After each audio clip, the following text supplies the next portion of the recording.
Yes, greetings, love and light to all the conscious ones and ones out there. My name is Hassan Robinson, and welcome to another episode of Streams of Consciousness.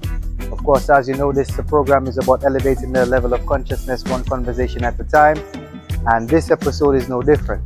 Here with me is a Dominican King who is about to, share some information that will, I'm sure, capture your interest and also help raise the awareness of chess in Dominica. So we'll allow him to do the righteous introductions as we enter into this episode of Streams of Consciousness. Yes, greetings, brother. Yeah. John, be nice. Yeah, man, I'm feeling. Everything blessed. So let our people know who you are, what you're about, what you're representing, and what we're going to be discussing here today. Yeah, so my name is Carlton Morvan. I am the current president of the Dominica Chess Federation. Yep. And today we're just going to be talking a little bit about chess in Dominica and the positive impacts or the positive influences of chess, Okay. Especially good and related to your mind, and that people just understand a little more about chess and what happened in chess in Dominica. Okay, so, nice. Well, I've been hearing a lot of good things about chess in Dominica, honestly. You guys have been increasing in terms of membership, how active you guys are, and just the overall influence.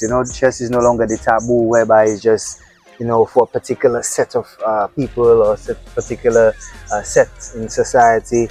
And so first question, why is chess so important, or if it is important, what makes it so important or so amazing or wonderful?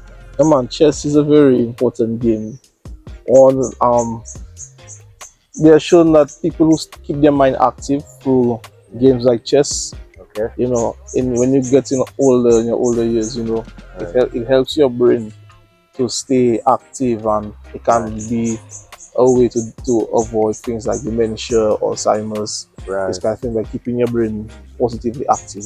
Okay. Keep your mind thinking. You don't get your brain to get lazy, and as you get older, yes, by just naturally, your brain going to decline. Okay. It's naturally. Okay. But chess is something that you can do. I mean, there are people in the 70s, worldwide playing chess. Going 80s, worldwide playing chess. Right. It's just amazing, Jack. Okay, so chess is like push-ups for the brain and thing. Right. Another thing, chess is a sport, and like sports, chess brings people together. Okay. You come to chess, I mean, there are people I have met. So let me just touch. I'm a basketballer. Yes, I used to play basketball. I mean, right. I might not look like it right now, but I used to play basketball. Yeah, come on. And I met a lot of people like I'm one of them. Most people, exactly. Most people I've met them through basketball. Yeah. And then starting to play chess is like the same thing. I met people because of playing chess. Right. So it's a way to build your circle, and trust me, sometimes the type of people you'll meet, you'll be surprised. Yeah. You meet people that in certain positions, companies, in society, right, and it's because of chess. Chess is actually the sport that allowed me to meet international people. Right. So I made friends internationally because of chess. Okay. Right? And unlike other sports, you can actually end up playing chess online. Mm-hmm. And I mean competitive chess online, and actually meet people via that online platform. Right. So it connects you. And one of the things I say, and I never really considered, like what I'm telling you, I had never said importance of chess. I thought of like benefits of chess. But looking at it, like, these are important as well, because the biggest benefit I find from chess, right? And I'm not sure how many other people will actually say that, right, but it teaches you self-criticism and accountability. Okay. Because on the chessboard, it's just you and your opponent. Right. So like we have a chess set here, right? Okay. The results of the game is based on decisions we make. Okay.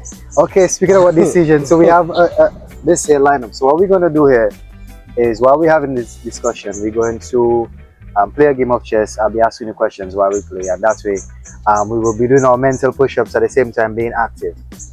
From my understanding of chess, the white piece moves first, and then the black usually defends.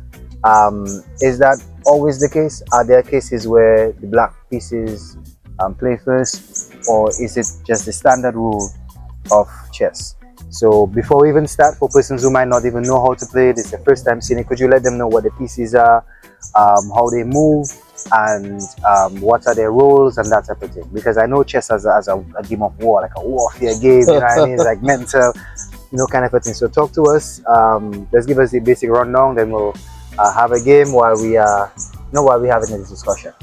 Okay, so I will explain the pieces first. I haven't delved into the war aspect of chess, but because of strategy, and a lot of times when you hear about wars and people, not just war, just like people, I guess it's trying combat, to combat each other, whether in business or in other fields. They often make reference to chess, moving their pawns. Right. They sometimes refer to people as pawns, or sometimes moving their pieces like they're on a chessboard. Right. They use that reference a lot. But I haven't delved into the war aspect of chess, Okay. I like the aspect of it nurturing the mind and developing thinkers, Okay. Respect. Okay. So the pieces right now, these small pieces here, usually we start to the bigger pieces, but these small pieces here in front, they are called pawns. So you see, this is a pawn. Can show the camera, Each side has 8 pawns, 8 of these small guys. Then we move on to the back rank. Okay, let me just say the pawns, they only move forward. Okay. They move forward. However, anyone who's played checkers or draft, they'll find the term eat. In Dominica, like say eat. Yeah, eat that. Internationally, they say capture, Okay. But the pawns, they eat or they capture diagonally. Okay. So, and the piece has to be like next to them. So, like let's say like this, that can capture this way. Okay. But if it has to advance without capturing, it can only go forward. Okay. Right? Got it. This is the No problem. This is the rook. Right. And the rook moves vertically And horizontally. So it's like this and like that. Right, Got it. And then they capture the same way they move. Okay. We'll come back to this troublesome guy later. Okay. The bishop moves diagonally. Okay. Only diagonally. Right. If you notice, you have 2 rooks, 2 bishops. The rooks, because of how they move, they can change their color square. But the bishops can never change the color square because they keep on the diagonal. And you notice the board, the diagonals are 2 different colors. Okay, It's different colors. Green and white, so it's only so and only so. Right, Got it. All right. And then we have the knight. My boy. The knight it moves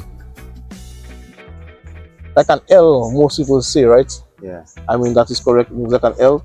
You go 2 spaces forward, 1 to the side, or you go 2 spaces to the side, 1 forward or backward. Right. Depending on where that is. So if that is here, you can do this. Right. Or this. Right. You can do this. Okay. Or this. Understand. And it's the only piece that can jump over the others. Right. You can it's only that can jump over other pieces. Okay. Now, the queen moves like the rook and the bishop. Okay. Any number of squares, any direction. So it either go vertically, horizontally, or diagonally. Right. The only piece it cannot move like is the knight. Right. The knight has its unique way of moving, but the queen moves. Any number of squares once, and then finally we come to the king. Right. Now the chess set has 2 rooks, 2 knights, 2 bishops, 8 pawns, but only 1 king and 1 queen per side, Yeah, right? Now, the king, like the queen, moves just like the bishop and the rook. It can either go vertically, horizontally, or diagonally, but it can only go 1 square at a time. Right. So every time it moves, it can only move 1 square at a time. Yeah. Okay. So, all right. So we know they move. We know the how we playing right now is just to increase mental activity and holistic health in terms of our mind. All right, I can respect that. So let's have a game, and then we can continue. I'll ask you questions while we play. Okay, no problem. All right. So my first question I would say is that yes, chess is a game that is good for the mind and whatnot, but it also has this stigma where it's a certain level of society or certain types of people in society play it, and it's also more for a male game. Is there something where females as well play chess just as much or just as competitive as the male? Okay, so the strongest female player first of all, you're right. To an extent, chess has been a male dominated field, like most sports around the world. Right. Chess has been primarily played by males. Yeah. And it's due to various reasons. Right. Some of it might be we can pause still. Let me just get a stone to put on that. Okay. Oh, and your phone. Yeah. Balancing and thing. Yeah. All right. So yes, you were saying. So it has been predominantly males playing chess. Right. But it's not like women were excluded from playing chess. I think in certain countries maybe they had that thing going, but they didn't invest heavily in men's chess. Okay. Now that's something we've been trying to understand, like why men playing, but women haven't been playing as much. But over time, women have actually started to rise in chess, and there are a number of women playing chess today. Right. The strongest female player recorded is Judith Polgar. Yes, and she at one point I believe was top 10 overall chess players in the world. Wow. Yeah, she's the only female to have broken that barrier to get into the top 10. Wow. And her sisters, Susan, I forgot the other sister name, but there are actually 3 of them. Right. And they played in the first women's Olympiad. Let me just do another quick session. Yeah, do your thing. Just to brush my remember. Yeah, because I remember during COVID time, I think it was COVID or just after COVID, there was this really popular movie, Queen's Gambit, and it was about this young African girl who was masterminding when it comes to playing chess, and she, did so well, and she basically changed the trajectory of her life and her family's life, because chess is something that you can earn a serious living on. You can basically have a comfortable life playing chess. So I think Queen's Gambit is another amazing movie that highlights not just chess but the female empowerment chess and how chess can change one's life. Sure, for sure.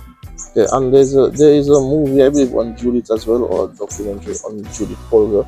Okay. I mean, she is an amazing chess player.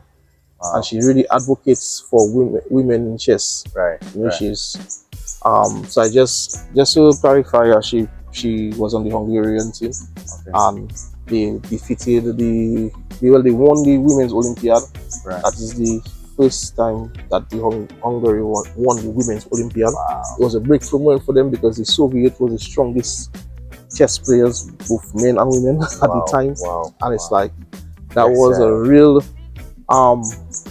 milestone achievement for them, Right. It was she, her 2 sisters, and one other player. But but over time she has gone on to stand out among women at chess, and a lot of women who take chess seriously look up to her.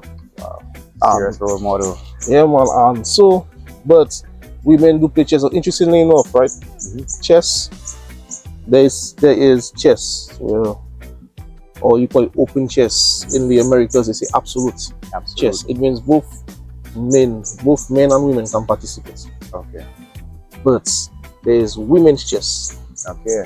Yeah, and only women can participate. Naturally. So and while we're on the topic, we do have a women's champion in Dominica. Right. Her name is Ayani Kazimi. She is Ayani Kazimi. Right. She attends the Convent High School. She is in 5th form right now. Right. She's sitting CXC.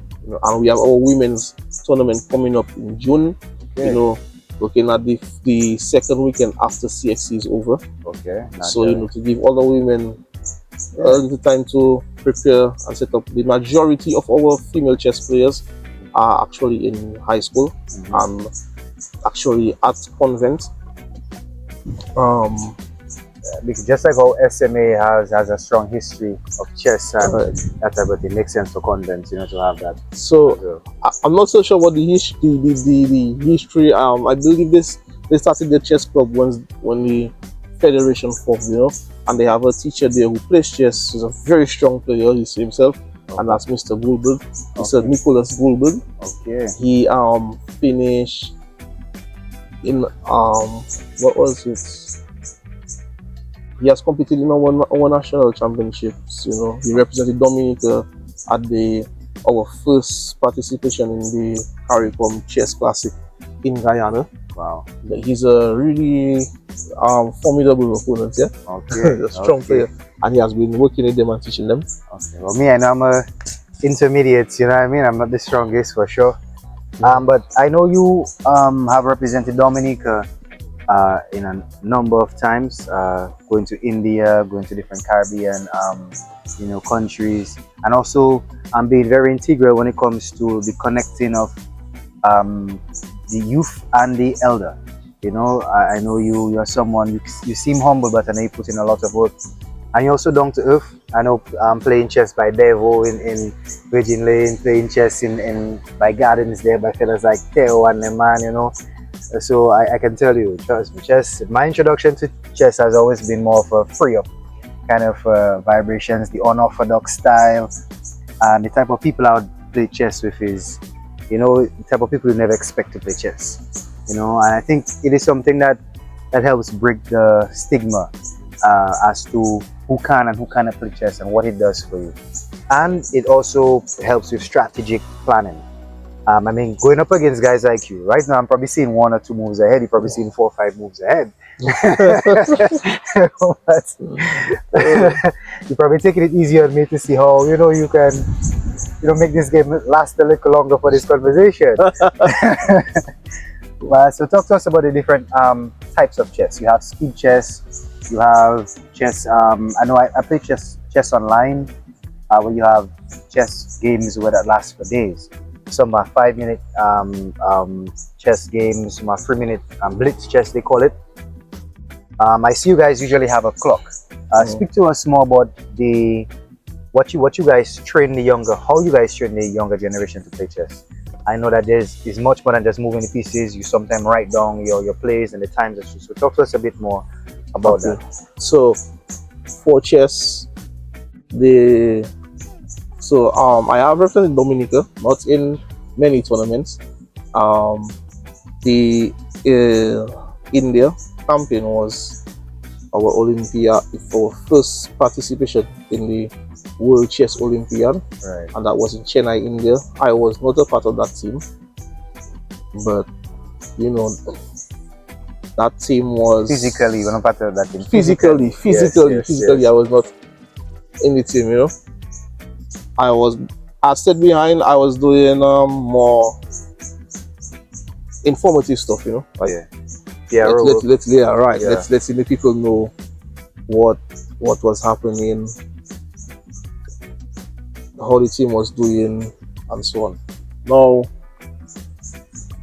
as for the clocks, the different time controls in chess, right? As you asked about, You have what they call the traditional time control, which will be classical, and that those games can be, let's just say, an hour 30 minutes on each person's clock. Wow. Now how the clock works is that the clock, that's a lot of mental stamina, you know, because so you know, I mean, yeah, because, and that's why they officially recognize chess as a sport, because of all the components in it. You know, it's very much physical as it is mental, and that's something people don't get, you know. And there's a lot of pressure on the body itself during a chess game. Yes. You think it wouldn't, but there's a lot. And that motion of hitting your clock, you know, that alone, it might look like a small motion, but you have to be able to be fast when you get to the faster time controls. When you have an hour 90 minutes on your clock, generally there's an increment of 30 seconds for after you make your move. So how it works is that you hit your clock stops running, and then your opponent's clock starts running.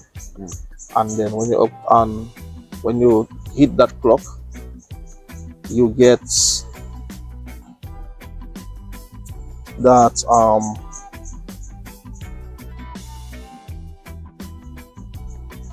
so you basically put the pressure on the other opponent. Right. It's your opponent plays, and then they hit their clock. Now you get or you can get a time increment of some. In the case of the 90 minutes, it will be 30 seconds increments usually. 30 seconds increments. So when you hit your clock, 30 seconds is added to your clock. Now, there are faster time controls where you have like rapid, which is about, I think the most common rapid control right now is 10 minutes. And then there's a 10-second increment for that time control. So now that right even yesterday, we have a team currently in El Salvador right now, and they played that time control 10 minutes and 10 seconds increment. Now you have an even faster time control, which is called Blitz, and the most commonly used time control is 3 minutes plus 2 seconds increment. And then you have bullets, which is the fastest time controls. Well, bullets 1 minute, and sometimes 1 minute, usually 1 minute plus 1 second increment. So can you win a game in a minute though? Of course, I've won games in a minute. Yeah, when I play online, all I play is bullets. I've won lots of games in 1 minute. I'm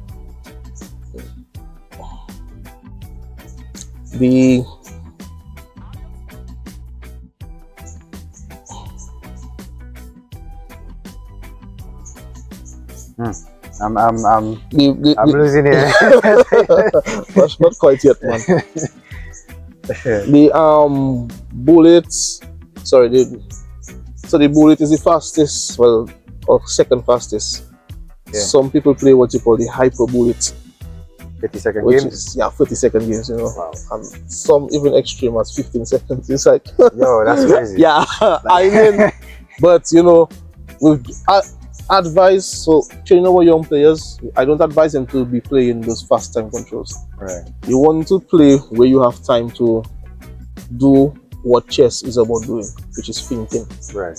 And people who say only certain people can play chess, right, it's like generally they forget about that aspect of chess, right, where you have to think. Okay. And not just think, think of what your opponent might be thinking as well. Right. Yeah. So currently I am on a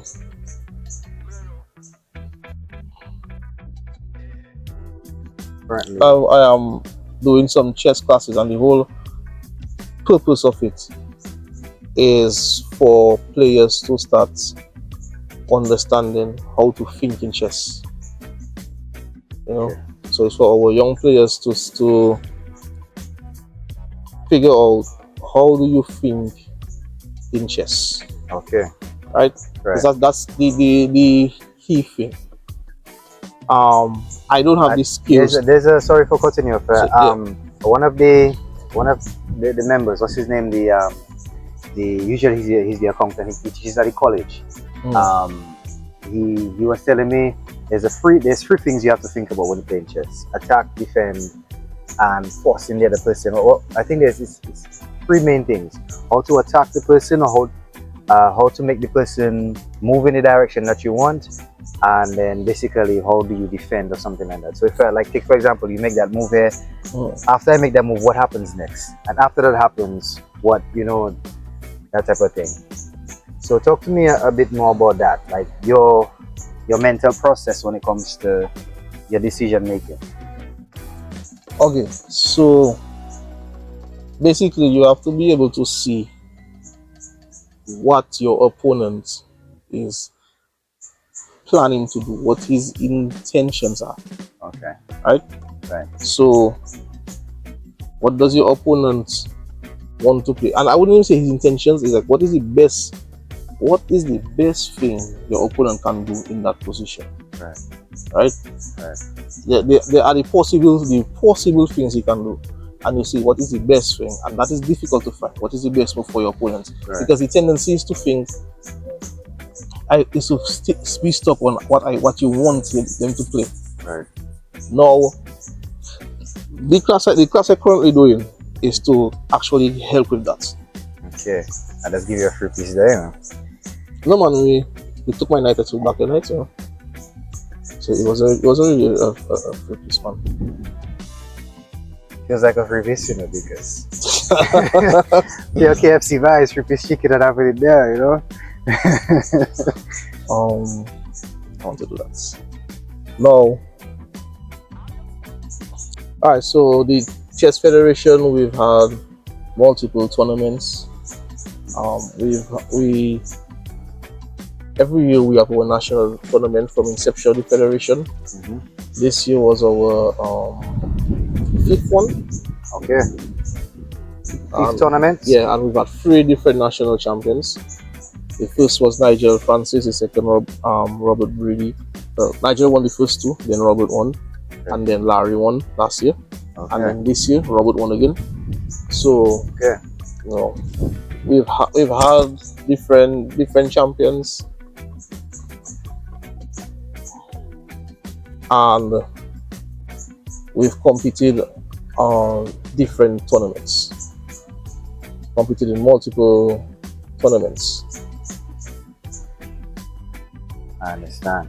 Go ahead. So is there anything summertime is quickly approaching? Is there anything happening this summer? So, yes. This summer we have our chess festival coming up. Yeah, chess festival. Yes, and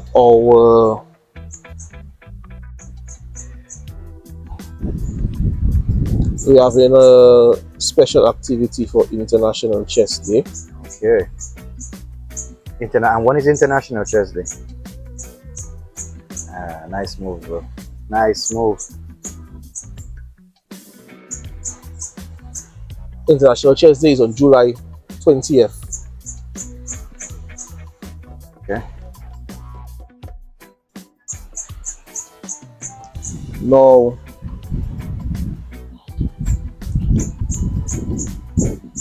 Right now, I'm in the line of fire. Right now we have, but one of the important things I have to mention is that right now we have a team competing regionally. They are, I'm not sure if I should say internationally. Okay. That team is currently, it's a junior team, and they are currently in El Salvador. So they are presently in El Salvador. Right, yeah, in El Salvador at a tournament called the Pan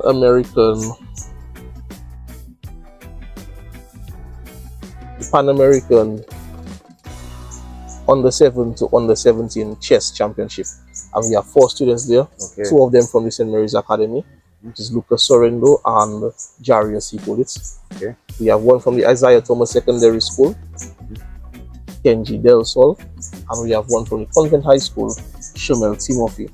Okay. Now Lucas is our reigning junior under 18 chess champion. Okay. He won back in December in the tournament we had at the St. Gerard's Hall. Right. And Lucas emerged victorious in that tournament. The others have represented, well, Jarius is the only one who has not represented his school, but he has competed in his school tournament, Okay. Which is SMA's local in-school tournament, Right. which I usually oversee. And he has done well in the tournament. He's competed twice, and he also competed in the junior tournament Okay. in December. Yeah. And in the first one in 2024 as well, he competed. Shomel, she competed in December as well. That's the only from Convent High School, and she has represented Convent at the school tournament we had this last year. Now, Okay. so did Kenji he represented Isaiah Thomas Secondary School at the tournament. Convent High School finished 4th.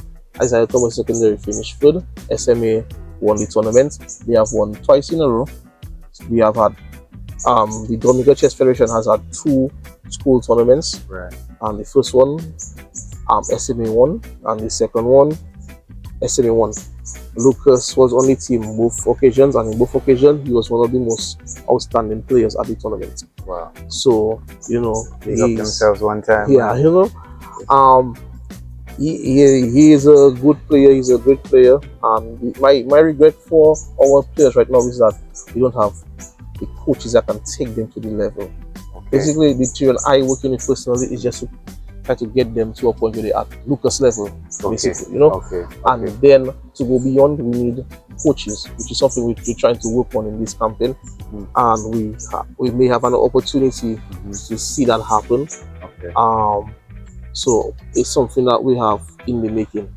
So talk to us about that now. Coaching, not just in chess, but there seems to be a current theme that there's a serious need for serious coaches in this. There's this sporting the sporting arena in all basketball, football. There's a serious drive towards having officially certified or accredited coaches. Right.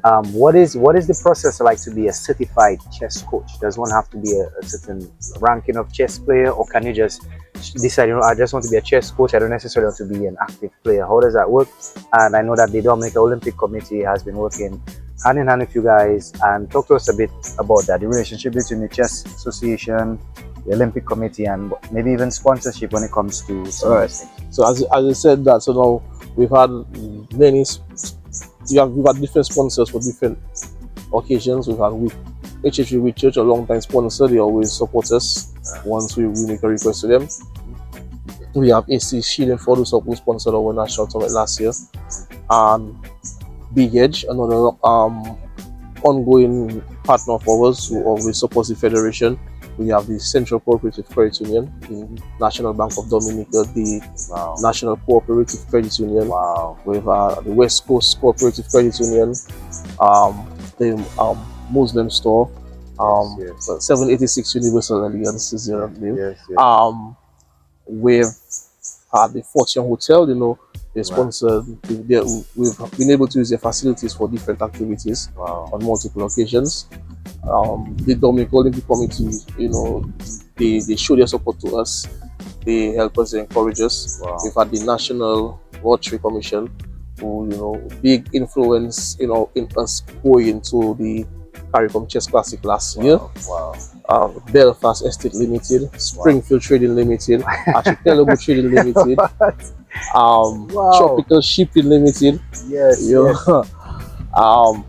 I don't want to forget anybody else to mention all them. We've had people we've approached, and they have assisted us. Now, you asked about the coaching aspect of it. So generally, players who are rated high rating, so a lot of them do coaching. Players rated over 2,000. They have titles like International Master, Grandmaster. Some of them have FIDE Master titles. And you have to have a certain rating to be a certain level of coach. I'm not sure the exact details, but I did a training for coaching, and I got a Class D coaching license, I believe. Big up yourself one time. But I think is the lowest class of license for the coaches. Yeah, but my official rating is 1600, and I think to get something to have gotten a higher class at that training, I would have had to be 1800. That's I think one of the thing for it. But you know, it taught me how to deal with players, how to help them, you know, go over their games, advising players, and so on. So I'm trying to do my part in helping the next generation in that area. Wow. So we also had another woman who did that training with me, and her name is Dorothy John Baptist. But you know, we haven't actually established coaching. But when I talk about coaches, I talk about coaches to help our players. Like I said, I can take them to that level. But there are people in the world that can take them to a higher level. And we want to make the connect with those people, source the funds to get those coaches to train our players. You know, during the Olympiads, the players who went to the Olympiad, they had the opportunity to work with experienced coaches. In India, there was an Indian coach who worked with the team, and the team was very pleased with him. We are looking to have him again for this year's Olympiad, which will be in Uzbekistan. In Hungary, they had another coach again, and they had the opportunity to learn from both these people, and they said that their game actually went up just by that little experience, just by a little experience. Right? So it shows if you're serious about growing, and you get somewhere just know a little that know better than you, that give you a little assistance, you can develop. So imagine if we have a coach there full time for what, let's say 6 months, you know, and my vice president had made that point that we need to get that happen, and I agree with him. We need to get a coach, a serious coach that can work with our players, or even if you can get 2 of them, even better, you know.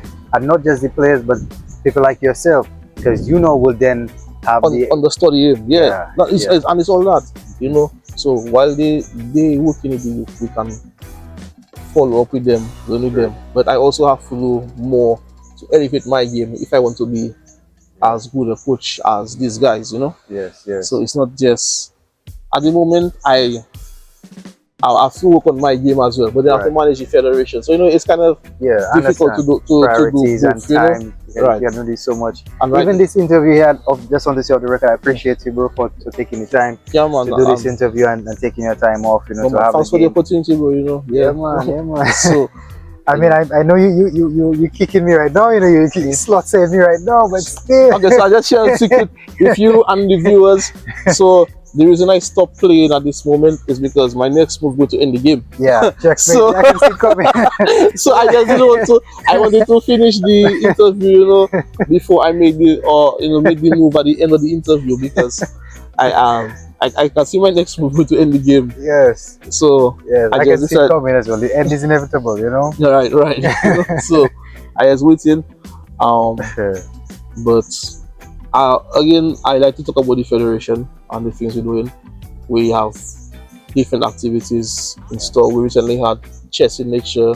It's an initiative we're starting with. Where we're going to natural sports, and because you can play chess, sit down and have a game of chess anywhere. And Dominica is such a beautiful place. Is it just look at where we are? You can sit and have such a beautiful view. And in addition to the game, you calm in your mind. You know, it can be also chess can also be a source of meditation. It is, but for me personally, you know? That's what I use it as. Right. You know, and combine meditating with chess and with the natural environment. All the time. You know, you sit down in nature and you're just having a game, letting your thoughts. Yeah, man. You know, spending time thinking. Personally, it helps with the visualization. It's like every move is like, what? Okay, if I want to take, for example, I want to exercise in.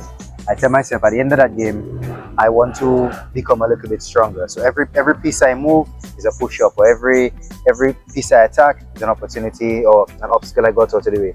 And depending on how I tackle the game, depending on how I approach the obstacles or the challenges, I can see my flaws. So I really want to take that risk, or I want to take that chance, that type of thing, you know. And it's not just playing a game to win. Yeah, I win, I defeat my opponent, but you see in the errors where I make the mistakes. Sometimes why I need to take more time to analyze the move a bit more. If I do this, what will happen? Okay, then what happens next? Is that the best move to make? Did I look at that piece of the board? Did I look at that situation holistically? So chess really, like you say, is a meditation. Is a strategic, a game of warfare, but most importantly, it helps with the mind. You know, helps the brain function and at its optimal. So I appreciate love the vibes, bro. For sure, for sure. Yeah, man. So closing words, parting words. Let people know what you want them to remember as to what's coming up for the Chess Federation. Maybe they want to become a member. How can they become a member? Where can they find the updates? Do you guys have social media, that type of thing? So we have a few activities coming up. Like I said, we have the women's tournament coming up in June, which is actually a delayed tournament. It was supposed to be in April with the national tournament, with the open tournament, but it was not. We had to delay it because of the activities of our ladies. Right. Then we have our chess festival, which is in July. The tentative date is the 31st of July. We're going to put out more information on that soon.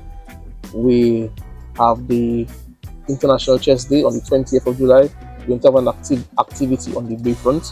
Okay. It will be a nighttime activity celebrating International Chess Day. Okay. We also have our third edition of Chess in the North. We're going to go. A team of us going to go to the north, try to find chess players. Interact with the chess players in Portsmouth. Right. For now, we are going to Portsmouth, and then we want to expand to go to Marigot, all the other big communities, that can pull the other communities around them. Have a central location in those bigger communities for them. Okay. And eventually expand the reach of the Chess Federation. And there's more to come. Yes. We have our school tournament in November and our junior tournament at the end of the year. And we have other activities in between that we will tell you about. You can check out the Dominica Chess Federation chess page, just as is Dominica Chess Federation on Facebook. And you will see our calendar of events. If you go there, there are pictures of it. The different activities of on our calendar. Okay. And we have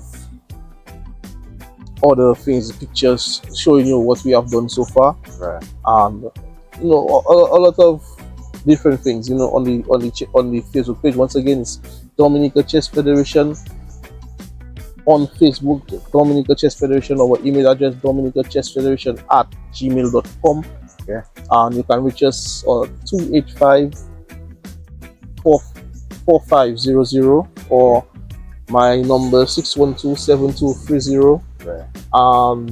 These are our contact numbers for the federation. Right. You can reach us on these numbers. People message me about the federation all the time. I respond, and advise them.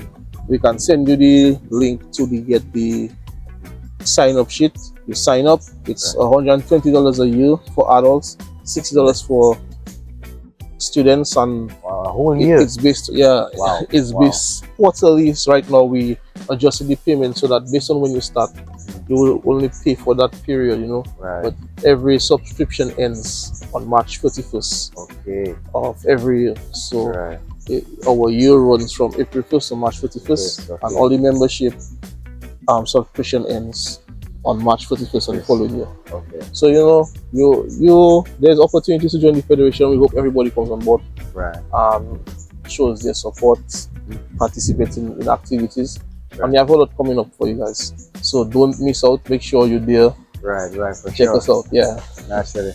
So, of course, to continue the game here, you know what I mean? If I don't move. So I just see the move. That's checkmate. Checkmate. So I cannot move here, I'll be in check. I move here, I'll be in check. So I'll be in check. Yes. Checkmate. So I mean, so it was absolute pleasure, capture the queen because the rook is defending the queen.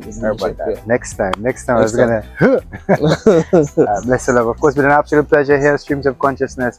Tell a friend to tell a friend that consciousness is on the airwave, and be sure to join the Dominica Chess Federation. Support and like the vibe. There's a large growing, there's a large following, and it's nothing but positive when it comes to the game of chess and the individuals who are involved in the game of chess. Yes, sir.